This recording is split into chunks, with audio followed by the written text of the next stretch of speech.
Super. Hi, everybody. Welcome. It's an exciting meeting. I'm going to call it to order at 2:05 p.m. and really excited to be here. We've reached the milestone of our expanded P20 Wind Council. It's official.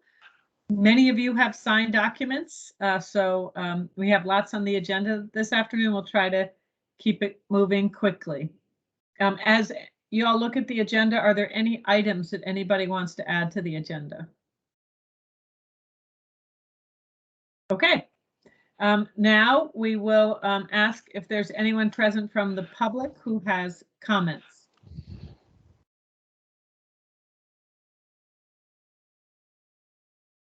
Okay, seeing none, then we will do a roll call. Katie, Katie is back. Good. Katie, can you please do the roll call? Yes. Beth By. Here. Dante Bartolomeo. Here.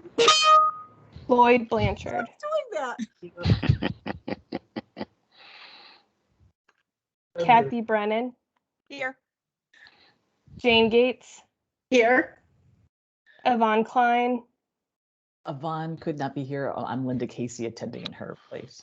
And I can't find the rename button to put no my worries. name on the bus. No worries. Tim Larson.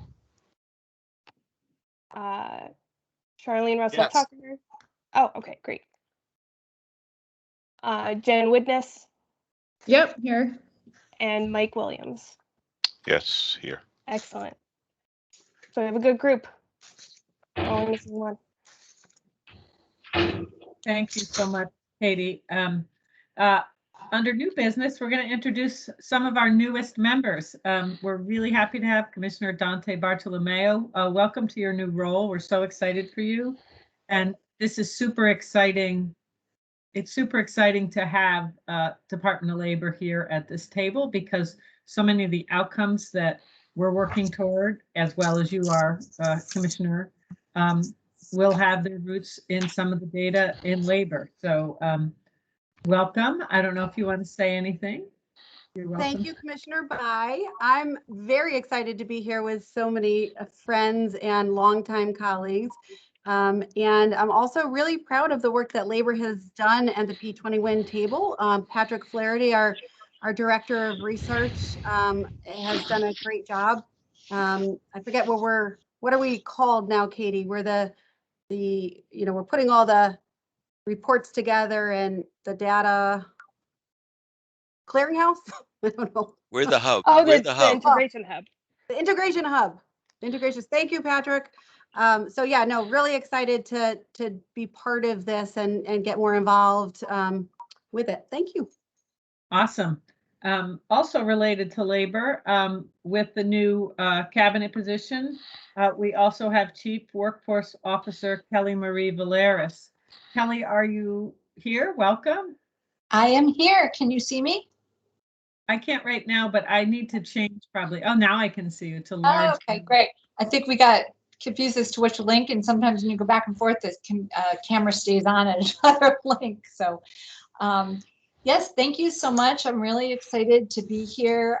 This is a great group of people to have working on data, and we know that data is so foundationally important to the work that we all do. So I'm looking forward to working with all of you on P20 Win.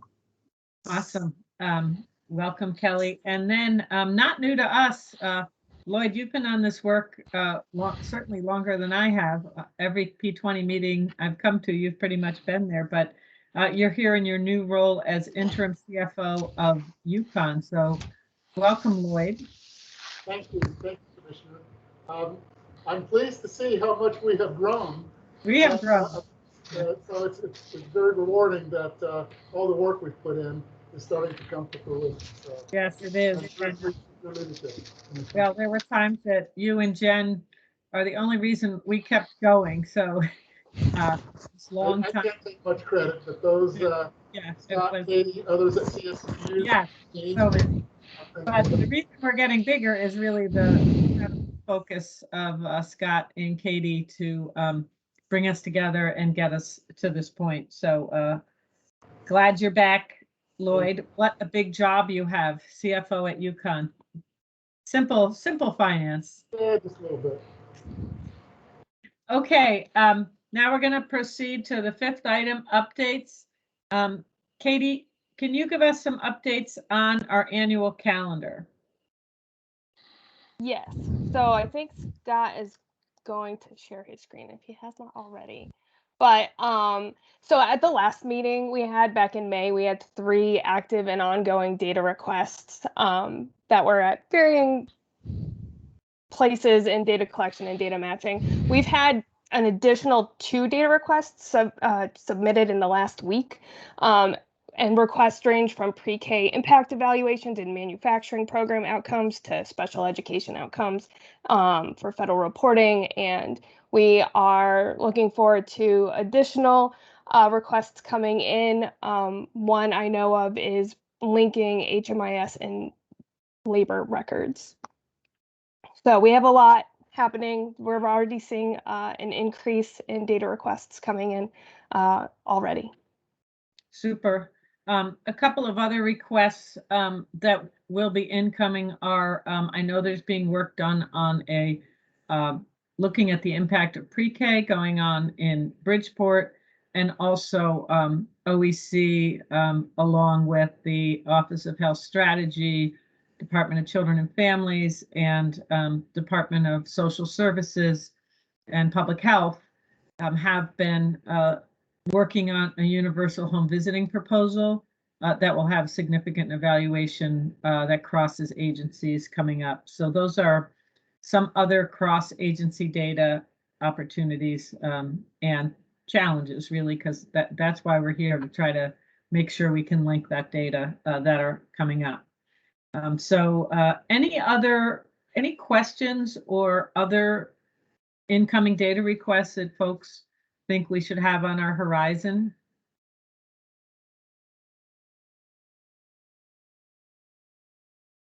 Okay, I think with the ARPA funds, there'll definitely be some. Yeah, Kathy Brennan, you have your hand up. Hey, thanks, Commissioner. Just not so much a question, but since this is available to the public, we might want to avoid just saying HMIS and spell out exactly what those acronyms are, because even though I think I know them, no, I do know them, I think it can be confusing. So just a suggestion. Excellent point. Yeah, that's great. So Katie, do you want to just explain what HMIS is and DOL records?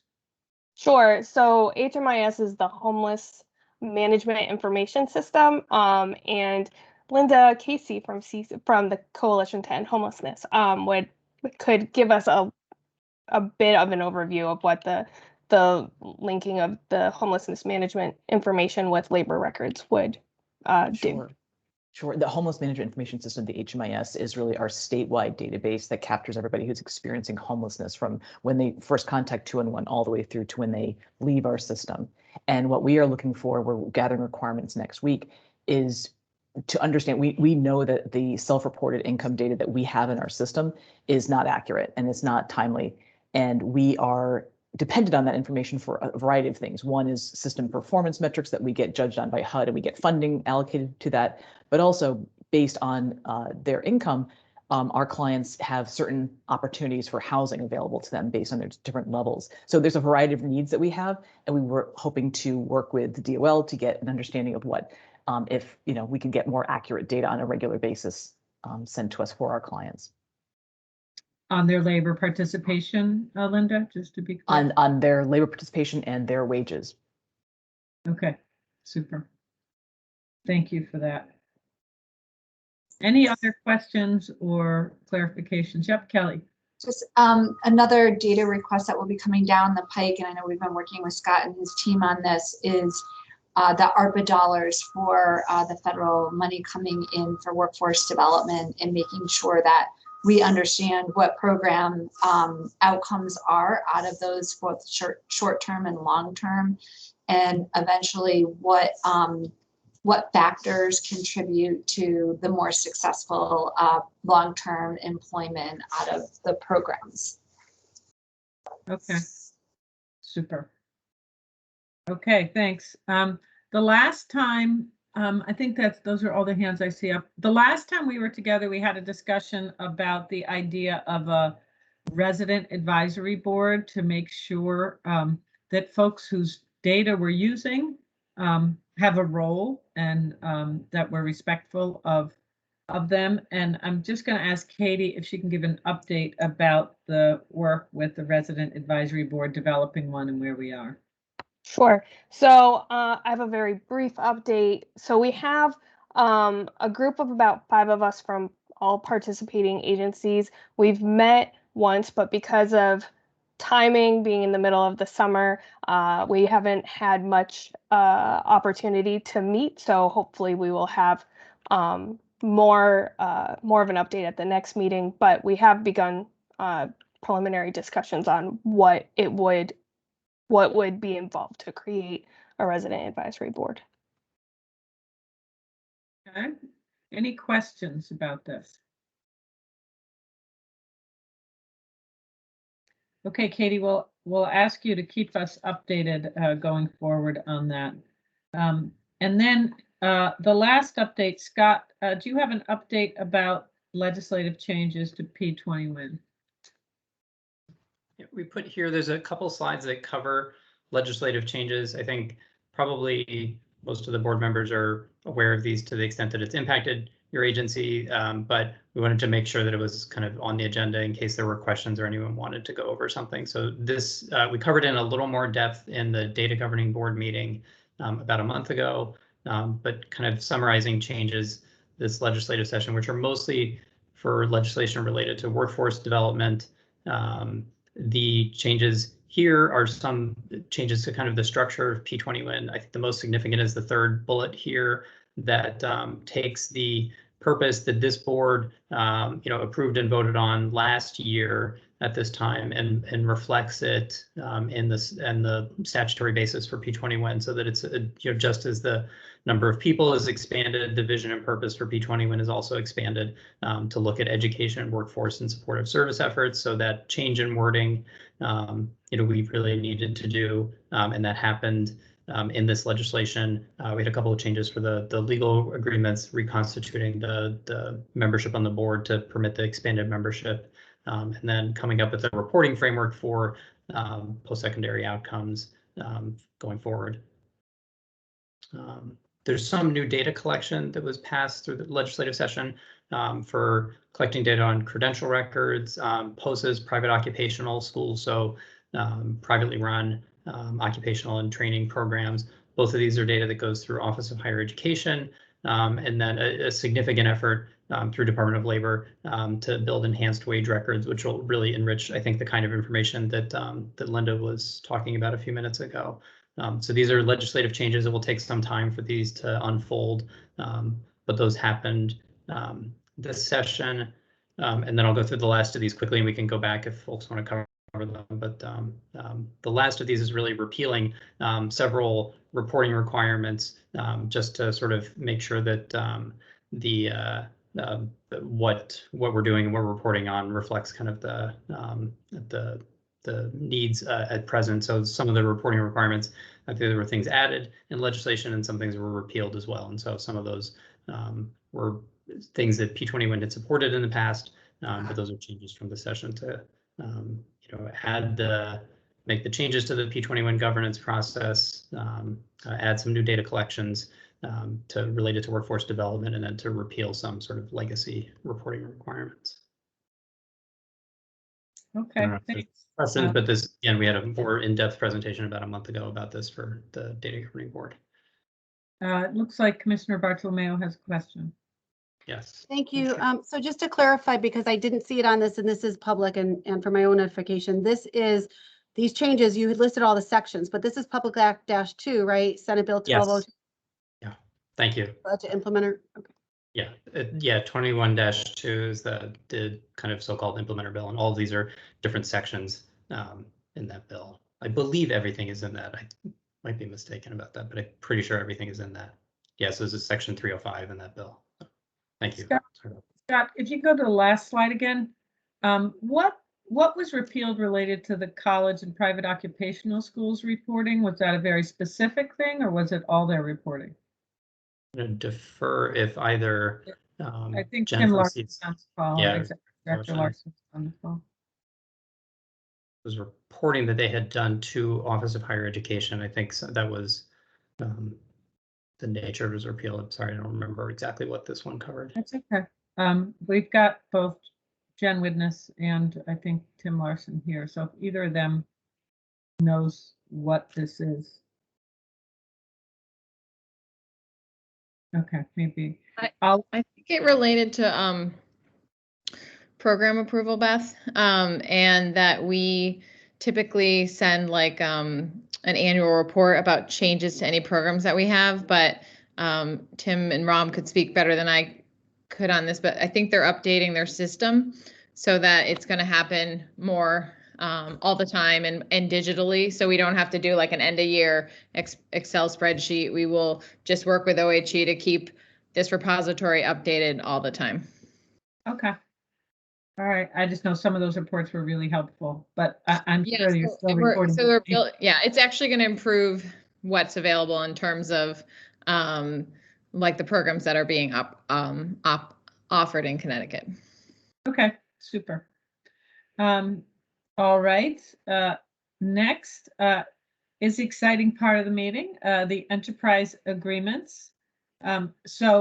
I know, Katie, you can tell us exactly how many, but last we talked, I think it was almost 10 signatures had been collected from commissioners and executive directors from the participating agencies, making the new P20 WIN expanded council fully functional. You can correct me, maybe it's changed since I signed.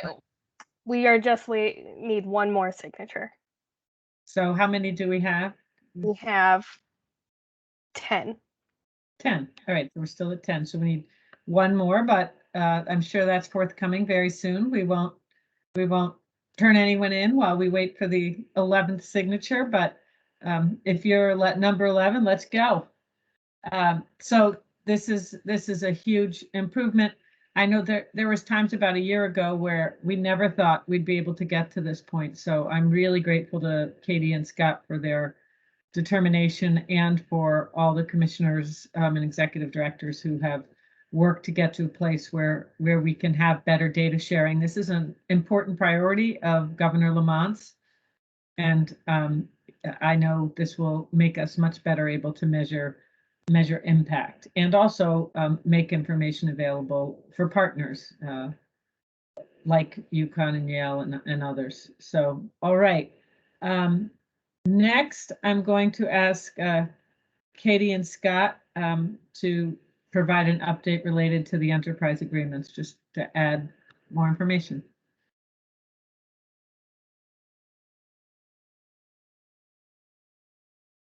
Scott, you want to take this? Yeah, I think we're sorry. So the next step here is really for the agencies so we've completed the enterprise memorandum, the appendices, those are signed. The next step is taking the data sharing agreement and circulating that, or data sharing agreements, I should say, it's plural, circulating those for agency review. So we have a template that we have basically almost ready to send, and then we'll develop sort of additional templates tailored to the laws and regulations for education data, health data, the Department of Labor data, and we'll keep adding to these templates over time for the different sort of agency legal framework. So again, as the system expands, we have to go beyond sort of the education-centered focus for the legal agreements that we've had in the past and write new agreements that take into account the new structure. And so we've got the drafts of these basically ready, and we're looking for, I think, general review from data governing board members for the data sharing agreement template, and then subject matter specific review for the education, health, wage data are the first round, and we'll kind of continue that with agencies kind of on a case-by-case basis. And so we anticipate we'll send those out this week and then set up meetings or discussions as needed to review those. So you'll get more legal documents very soon is the short version of this. Scott, on that, would it be helpful to have a meeting with the legal directors all at once, or is that not needed? Because I know what can happen with these kind of documents between a lot of agencies. So I'm just wondering if any of us on this call can help expedite that for you. You may well be able to. I think in the past discussions we've had, usually the data governing board member and one of the agency council on hand for the meetings. It differs a little bit kind of agency by agency, but I think we're far enough along in drafting these that having the agency council involved would probably be worth doing at this point. So that we've sent some drafts of this around, but we'll that would help to have the agency council. Okay. All right, great. And then did you go through, Scott, the C on the agenda with the new agencies? The six. Oh, yeah, I think just something to report back based on the last meeting we had. I think I would credit the fact that there's engaged leadership in this meeting. We had outreach from a couple of other agencies who are interested in joining or participating in the system. So Katie and I have kind of done some of the outreach to meet with those agencies, go through the sort of what P20 Win is, the legal framework behind it. And so I think at future meetings, we'll probably see more members, but I think that was a very good outcome of the last executive board meeting, was directly involving a couple of new agencies. And so we'll report back as events unfold, but I think that's okay, great. The next item is just on system sustainability. So, you know, how do we keep the system going? How do we manage data requests? How does the funding work? So Scott's been doing some thinking about this with the work group. So I'm going to ask him to report back on that. Yeah, you're going to hear a lot of me for now. Sorry. So we've had like Katie covered for the resident advisory board, we had a small working group meet since the last executive board meeting to talk about the framework for sustaining the work that P20 Win does. We've been, successful in keeping this effort together, I think largely through the efforts from CSCU over the past several years, but to continue to expand and sustain the system in the future, we want to make sure we've got the financial support to keep the people, technology, all the resources in place that we need. So we had a small working group kind of meet to go over that. And there's a framework that we have from the federal SLDS program, which is providing some financial support to P20 Win now. And they have a framework for developing sustainability plans. So we are starting to kind of work through that framework. The first component of the plan is really looking at making sure that the effort is reaching the right set of stakeholders and that it's producing value for their stakeholders. And so if we want the system to be sustained, it has to be something that helps people out, makes their lives easier, makes the work that they're doing better. So we spend some time going through different stakeholder groups to reach out to, identifying cases where P20 Win has been kind of used or referenced recently, and making sure that we're aware of those and can communicate those to the different audiences so that they understand either the value or the potential value the system provides to the state. I put here in this slide, these are 3 examples from the last 2 or 3 months of news coverage that featured P20 Win data in the coverage. So looking at remediation in state college system. The JI article is about technical high schools, not the People's Bank layoffs.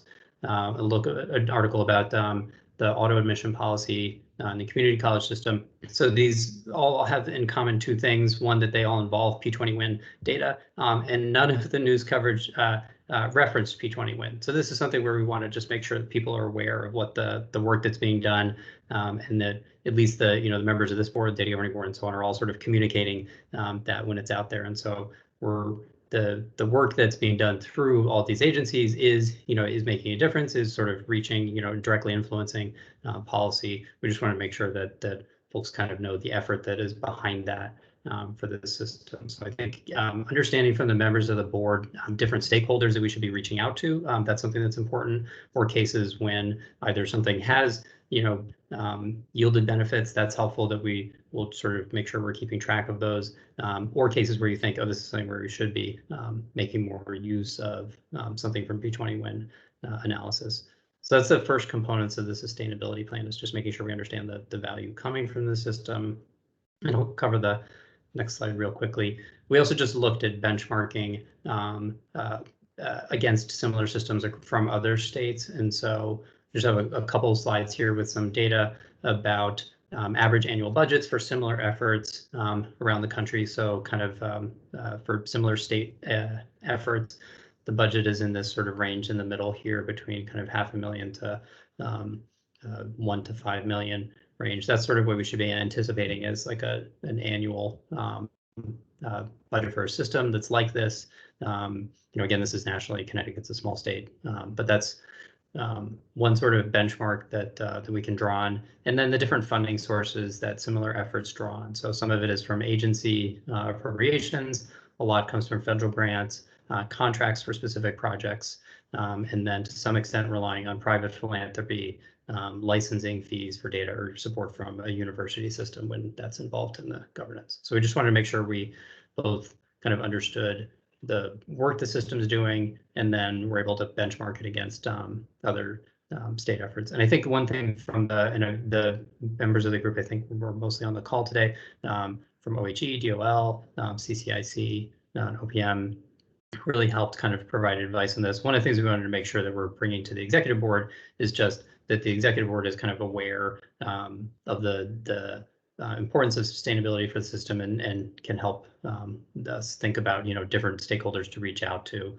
or opportunities as the legislative session gets started, to make sure that that there's awareness about this effort and the extent to which the state can or should be relying on it. I'll pause for a second if there's questions on either of these, but I think just wanted to flag this as something that's important, and the working group I think is going to continue meeting after this board meeting, but the starting point for developing a plan for sustainability. Great.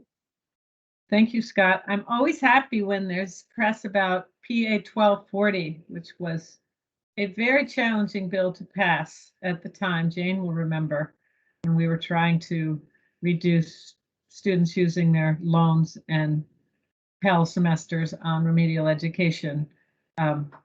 I certainly suffered many blows about that bill, but yes.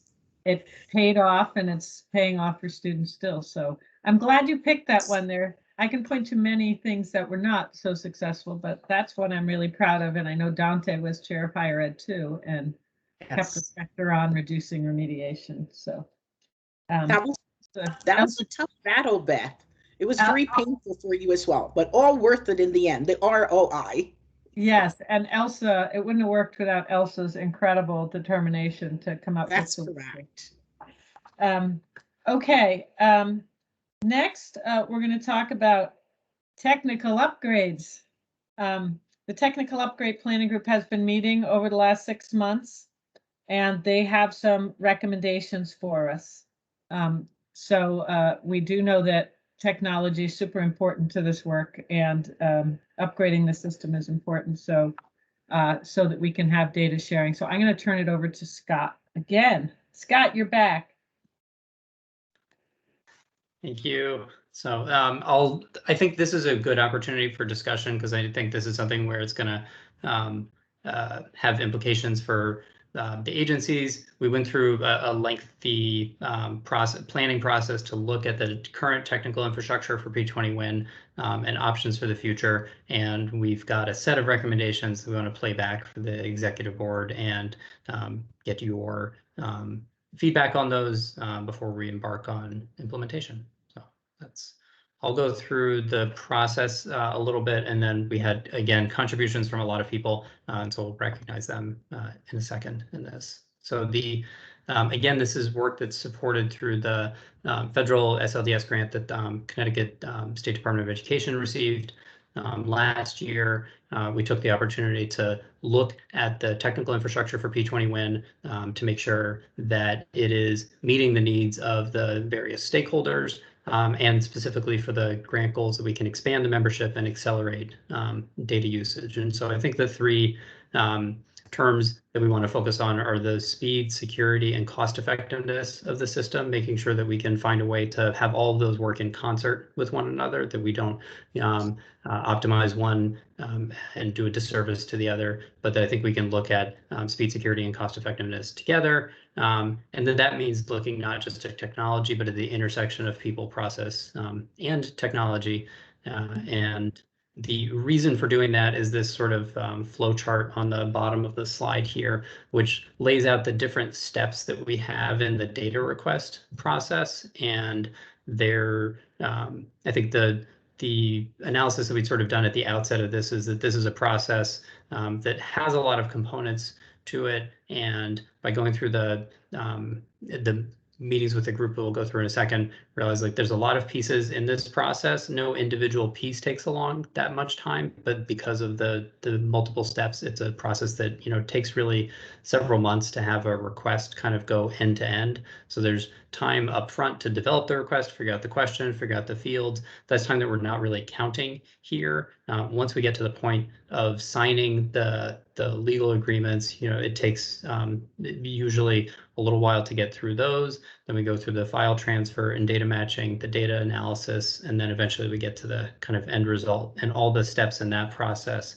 particularly in file transfer, data matching analysis. That's what we wanted to focus on with the technology planning group, to make sure that we're looking for where we can find efficiencies in that process, to do things a little faster, to do them in a cost manner, and in a way that increases, it doesn't undermine the security of the system at all. And so this area here, file transfer, data matching, and analysis really does take, on average, you know, a few months for a request. And if we want the system to be relevant in policy discussions and in, you know, improving the lives of residents in the state, we need to get it working probably a little bit faster than that. And so that was the focus of the group, was to look at where we can find, you know, efficiencies in this process without, you know, really changing the elements of the process as a whole.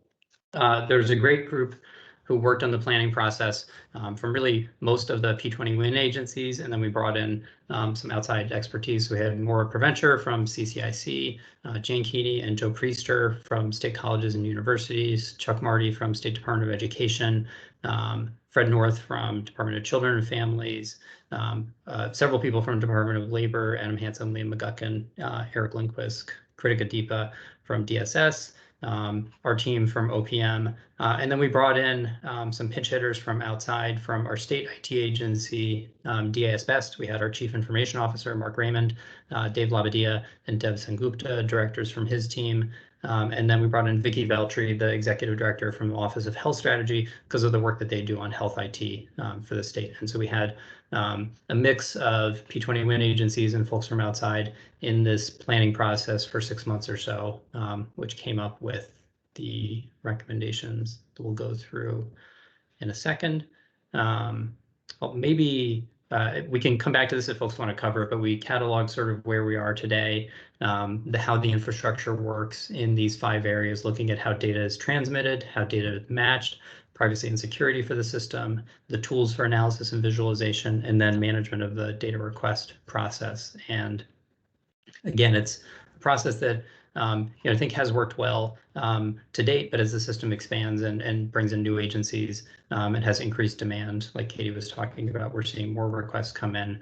We just want to make sure that we're able to meet that demand and, you know, keep the system running secure in a manner that's cost effective and allows us to sustain it. And so we have processes in place, but it's you know, there are a lot of steps and sort of a lot of manual components to that process. So we're looking for areas for improvement, and the group came up with these. There's 5 recommendations. I put 4 here, and I'll go through them kind of briefly just to give folks a sense of what they cover. And then the 5th recommendation is a little more in depth. And again, it would be good to have discussion from the board about where, you know, we're making sure that these kind of meet your expectations for the system. Is this kind of what you want to see out of it, that we're directionally correct, and identifying areas where we might want to look at for implementation. And then we have one board decision that we believe we'll need for this first recommendation. So the four recommendations here, one is formalizing a role for DAS Best, which is the state IT agency, in the data governance process. So there is no direct role for them in P20 Win. Now they're not a participating agency or a party to the system, but they're incredibly helpful in this review process, and they devoted a lot of time and expertise to it. And I think our conclusion was we're going to make better decisions if we have the state IT agency at the table kind of continuously in that process, and that's best done by formalizing an advisory role for them on the data governing board. And so that's sort of the first recommendation, is to make sure that we've always got something where we're in the loop with the work that we're doing, and that there's a good two-way street between the agencies in P20 Win and the work that that they're doing. Second recommendation is this is something we really have to do, but I think it became clear in the planning process. We need to develop an incident response plan, a way to coordinate a response across a large number of agencies if there were some type of security incident or breach, which we are fortunate that we have not had so far. But we need a plan for how we address those if something bad happened, that we know what to do. We're not caught flat-footed. And so this is something I think we is pretty important for the system to take on. Third recommendation is looking at some things. I think this really falls in OPM's court to streamline the data request process, just to make it easier for data requesters, filling out forms, understanding the data the system has, generating the data sharing agreements. Those are all things where we can find some modest efficiencies in the process through probably using improved tools. It's a pretty manual process. It takes a little while. Sometimes it's challenging for the requesters to kind of navigate the different pieces. So OPM manages that process. We'll look for ways to find efficiencies there. And then the fourth recommendation here is updating the tools that we use for data transmittal, how we're sending data from agency 1 to agency 2, to just make sure that we've got the tools available for kind of auditing and oversight of that process and notification of it. And again, this is, I think, just sort of something that we kind of have to do as a system. It's part of the new legal agreements that we really need to keep track of where the data is in the system in a pretty rigorous fashion. And so we're going to take a close look at the tools that we're using and make sure that they're up to the task at hand.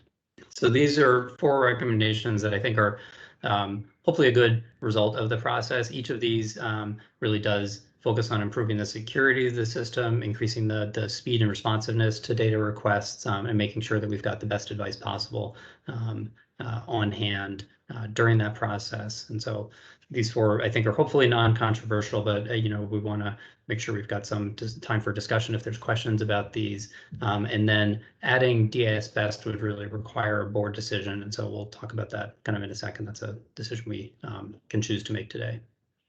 Okay, Scott, I think the discussion would come after a motion. So, you're still going. You got a 5th recommendation. We got one more. Yeah. So then, yes. So that I think would be next in line. So the last one, the 5th recommendation is the most in-depth, where we're looking at how the system works. I think, as folks know, P20 Win it's a federated approach now. So the data sits with the agencies of record, and then it's integrated on a case-by-case basis per request. So what we wanted to do was look at ways, and I'm going to emphasize that this is a recommendation to explore options where we're looking at what's being done in other states, other jurisdictions that do the same kinds of things that we're doing. And we want to look at what we can do to both increase security and improve the data request management process to make it a little more streamlined and have a faster, sort of more secure turnaround for requests. And that, I think, largely looks at 2 different options that are not mutually exclusive with one another, but we separated them a little bit in the recommendation. So one is looking at within the federated model, streamlining that process a little bit through use of some tools that we haven't partaken yet. And then the other option would be looking at transitioning some of the data from a federated approach to a hybrid approach for data that's frequently requested. When a single data set is requested, repeatedly, what a lot of states have done is say that they're going to put that in a sort of a hybrid or a centralized system to facilitate the repeat requests for a single data set. And so that's something that we want to explore here. Again, I'm going to emphasize this is to explore these options, learn what other states have done in a little more depth, but just going through the process and reviewing, what we're doing now.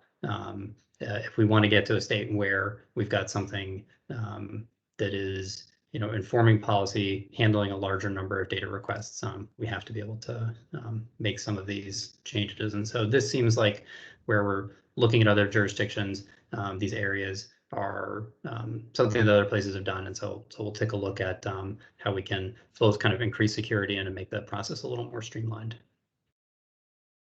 So that's all the recommendations. Sorry for the lengthy explanation, but we sent the folks have a memo. This is if you've not sort of had time to go in depth or you want to ask questions, I think this is a good time to do it. And I really want to, again, credit all the people that put a lot of time and effort voluntarily into this planning process, particularly, again, the folks from DS Best and Office of Health Strategy who are not part of the system. And so they're really volunteering their time for this. And we're just fantastic partners in thinking through some of the issues here. So Scott, I don't have anything to add to the recommendations, but I would like to thank you for clarifying that the recommendations are in fact subject to review and exploration there as we move forward, and not in themselves definitive type of recommendations by any action taken by the board today. So thank you for that explanation. Thank you. Jen Widnes. Thanks. And I would just echo Jane's comment. I mean, there's definitely some concerns from our end on the centralized concept. And I just, I think at some point it would be helpful to know, Scott and Katie, with these other states with the centralized database, how many agencies are participating, right? Because I think in the notes you can see, a K-12 post-secondary, maybe that's just public colleges. When you get down into the details, it's not that simple. And I think the federated model really does give us this flexibility of having all these agencies at the table. And so, from our perspective, thinking about how to speed up the federated model process that we have in place makes a lot of sense. And I would also say, and Lloyd and I have talked about this for a long time, there really is no dedicated staff to this initiative still. And so, from our perspective, sometimes it feels like we're focused on the technology, but not necessarily on the analysis, right? And, Katie's doing the job of number of people in other states. So of sort of bringing in the data requests, getting them finalized, that's really where the work comes through and where we get the benefit of these data matching. So we need some analysis, some folks that can do analysis on the back end, and some folks who can manage the data requests on the front end. And I think the technology piece is not necessarily the biggest concern, and it could raise some red flags with some of the participating agencies to move to a more centralized model. Thank you, Jen, for that feedback. That's helpful. Anybody else? Dante, or Commissioner Bartolomeo.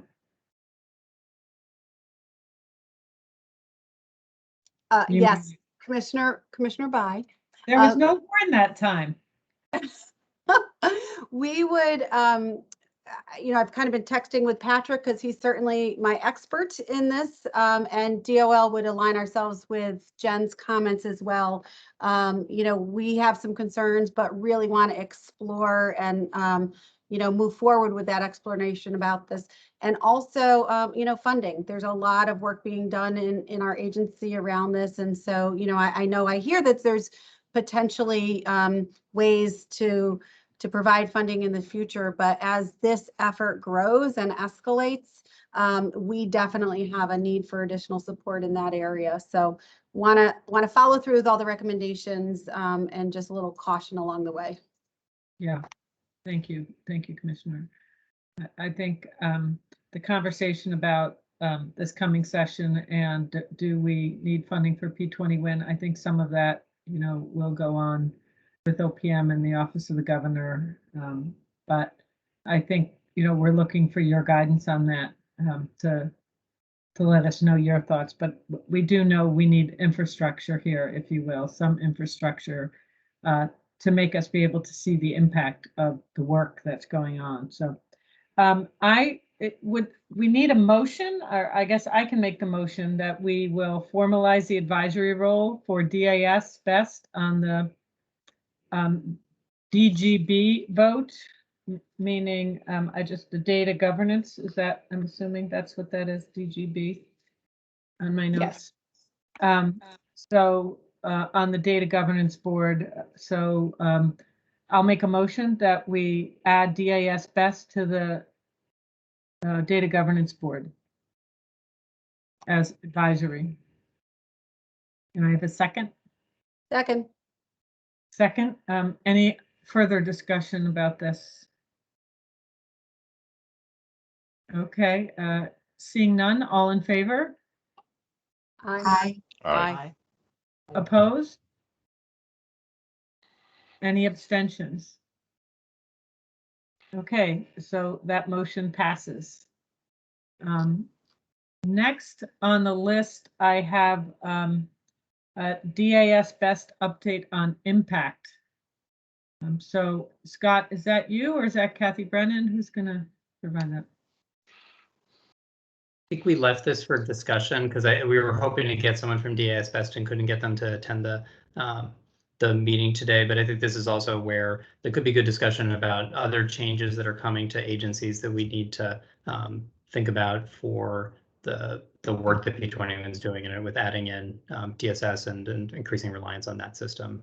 Okay, to get to Dante's point about being a public meeting, just so folks know, DAS and BEST oversee our technology as a state, and Impact is a very large program that runs many of our human service projects. I can ask Kathy Brennan to describe Impact, but there are some changes coming, and I know various agencies are concerned about making sure they can keep the data that they're getting and using out of that system available. But I'll ask Kathy to just at least update folks on what Impact is, and then we can talk about if there are any updates for this group or if that's something we should take up next time. Go ahead, Kathy. Great, thanks, Commissioner. Yes, you're absolutely correct. Impact is our modernized eligibility determination system that is used to primarily determine eligibility for Husky, for Medicaid, for SNAP, for TFA. And recently we were pleased to have OEC portal put in to help with our child daycare, which was fabulous.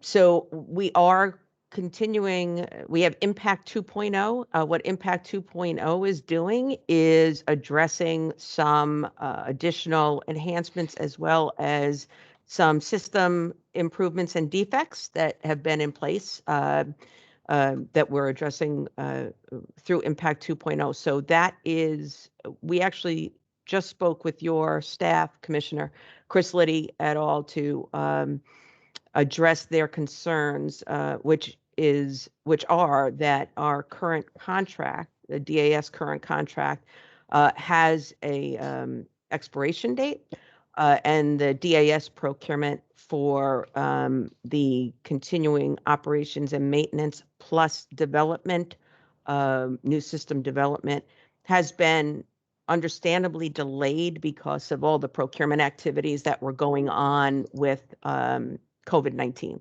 That being said, in the recent couple of weeks, they've made incredible progress, and we're feeling more confident that the contracts will be in place, and we will be able to continue doing the work that we need to do, as well as partners such as OEC who continue to use the system as well. I hope that's helpful. I'm probably the least bit technological person, but that's what I know. Yeah.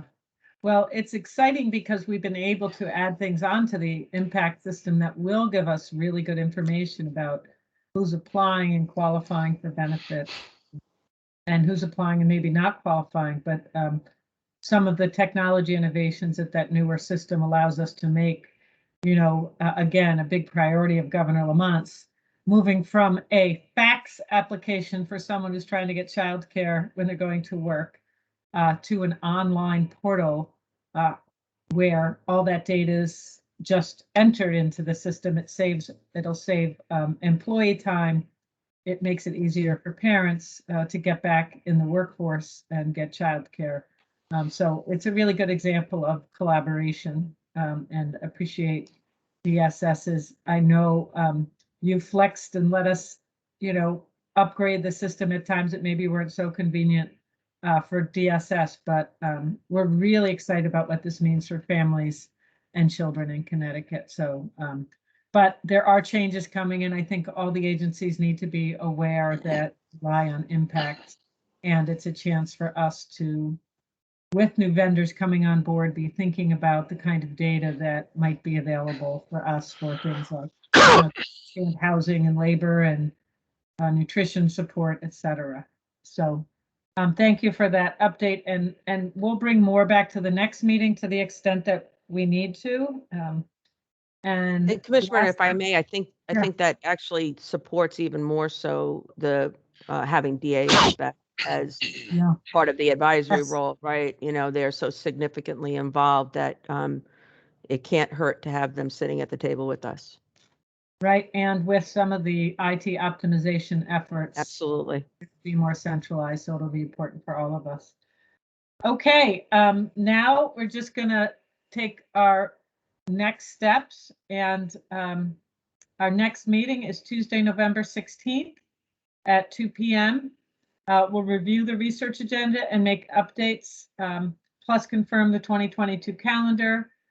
We can have further discussion about the upcoming legislative session, and if we need any changes to impact data sharing and outcome-based solutions to our work. And if you have other ideas or studies that are coming down the pike, please share them with Katie or Scott, or topics for discussion. You can share those with me or Katie or Scott, and we really appreciate your participation. And unless there are other questions, you'll get 3 minutes back. Okay, have a great afternoon, everybody. Thank Bye-bye. you. Bye, everybody. Thanks, everyone. All right, thank you. Yeah.